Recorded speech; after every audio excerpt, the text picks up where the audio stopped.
Hi hello नमस्कार. कसे आहात सगळे? मस्त आणि मजेत ना? तर आम्ही आलो शेळ्या चारायला. पहिलं जरा मार्केटमध्ये गेलो होतो. मार्केटमधनं आल्यानंतर आले शेळ्या चारण्यासाठी. बराच वेळ झाला तिकडनं येऊन आणि व्हिडिओ वगैरे पण झाले. म्हणलं चला आता एक लॉंग व्हिडिओ करूया. शेळ्या मस्त आहे.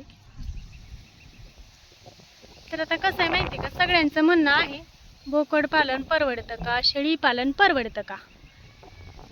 तर त्याबद्दल मी सांगते थोडंसं. काही जास्त वेळ नाही घेणार आहे मी. तर मी सांगणार आहे बोकड पालन परवडतं की शेळी पालन परवडतं. आता कसं आहे बाई का, तसं तर दोन्ही पण चांगलंच आहे, उत्तम आहे. बोकड पालन करा, शेळी पालन करा, काही प्रॉब्लेम नाही आहे. फक्त काय होतं माहिती का, आता प्रत्येक व्यवसायामध्ये मी आधीच सांगते प्रॉफिट लॉस असतो. काही वेळेस काही आजार येतात, ते प्रत्येक म्हणजे व्यवसायाच्या बाबतीत असतात.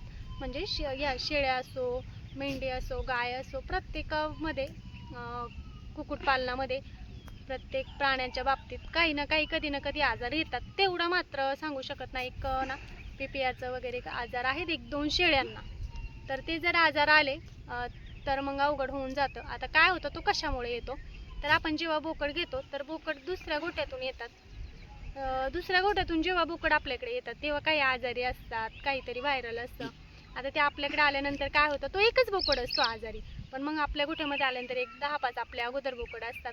तो आल्यानंतर काय होतं, मग ते सगळ्यांना म्हणजे सगळ्यांना आजार होत होतो.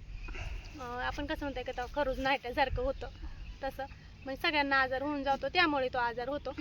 बाहेरच्या गोठ्यातला एखादा बोकड आला आणि तो जर आजारी असेल तर आजार येतो, तसा काही शक्यतो येत नाही. आपण अगोदरच नियोजन करू शकतो त्यावरती.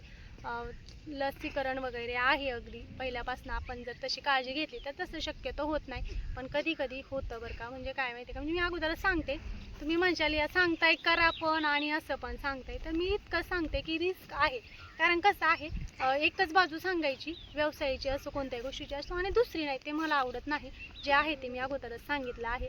आणि बोकड पालनामध्ये कसं आहे माहिती का, जरी 5 ते 6 हजारापर्यंत बोकड घेतला तर त्यावरती खर्च होतो. काय असेल 1000-1,500 काही खर्च असेल, खाद्य असेल, औषधं असेल, ते होतो.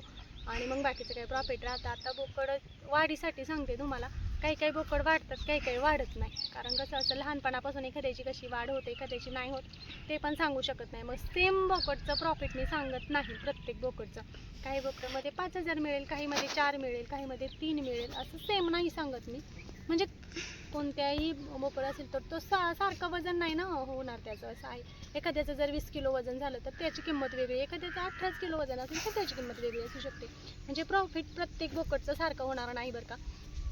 आणि त्यातून शेळी पालनाचं सुद्धा, शेळी पालन तर उत्तमच आहे. शेळी पालनामध्ये काय होतं, पिल्लांना आईचं दूध मिळतं आणि मग ते रोगप्रतिकारक क्षमता त्यांची वाढते. त्यामुळे ना ती पिल्लं आजारी पडत नाही. त्यांना बरेच दिवस दूध म्हणजे हे होतं, दूध असल्यामुळे ते आजारी नाही पडत शक्यतो. आणि शेळ्यांचं मग ते आजार पण कमी येतात. असं आपण दुसऱ्या गोठ्यातून आणणार नाही. एकदा शेळ्या घेतल्यानंतर त्यांची व्यवस्था ठरवली म्हणजे ठरतोय, व्यवस्थित करतो आपण. त्यामुळे मग ते शक्यतो आजारी पडत नाहीत, काय नाही. म्हणजे फरक पडतो. आपण अगोदर लसीकरणाचं वगैरे व्यवस्थित केलं की काही होत नाही. फक्त बाय चान्स एखाद्या वेळेस आजार येतो. मी तेच सांगितलं, आपण व्यवसायाची एकच बाजू नाही तर मी दोन्ही बाजू सांगते. म्हणजे शक्यता सांगते की आजार येऊ शकतो. कारण कसं, याचा पहिल्याचा अनुभव पाहिजे. आणि घेताना बोकड घेताना तुम्हाला जर बोकड पालन करायचं असेल तर एक पहिली 5 पासून सुरुवात करा. कोणाचे तरी व्हिडिओ पाहून कधीच सुरुवात करायची नाही. 5 बोकड घ्यायचे अगोदर. त्याचा आपल्याला आजार कळतो, त्यातून आपल्याला प्रॉफिट किती राहील तो कळतो, त्याचं चारं, त्याचं सगळं व्यवस्थापन व्यवस्थित तुमच्या लक्षात येईल. कारण कसं आहे, कोणीतरी सांगणार आणि तुम्ही करणार, त्यापेक्षा आपला स्वतःचा अनुभव खूप महत्त्वाचा असतो. तेव्हा शेळी पालन करताय तर एक 3-4 शेळ्या घेऊन पाहिजे. त्यातून आपण अगोदर एक 5 महिने लेट पण मग सक्सेस होऊ आपण असं. कारण आपल्याला कळेल आपण त्यामध्ये काय काय करू शकतो, काय काय बदल करू शकतो. म्हणजे तो अनुभव येत चालतो. म्हणजे काही वेळेस काय होतं, शिक्षणापेक्षा ना कधी कधी अनुभवातून माणूस जास्त शिकतो. आणि मेन ते असतं बरं का. तर तुम्ही दोन्हीमध्ये कोणतंही करू शकता. फक्त अगोदर अनुभव घ्या. तुम्ही बोकड पालन करायचं असेल तर 5च बोकड खरेदी करा आणि जवळच्या मार्केटमधनं करा तुमच्या. आणि केले तरी त्यात रिस्क आहे मात्र. आल्या गोट्यामध्ये आलेले लसीकरण, फवारणी वगैरे व्यवस्थित करायची, नंतर काही होत नाही. आणि शेळ्यांचं काही टेन्शन नसते. शेळ्यांचं कसं होतं, बऱ्यापैकी आजार वगैरे येत नाही. कारण ते काय होतं, आपल्या गोट्यामध्ये आपण शेतकऱ्यांकडून शेळी घेणार आणि मग त्याने काय होतं, मी व्यवसायाची दोन्ही बाजू सांगितलेली आहे. आणि जास्तचा विचार नाही करायचा.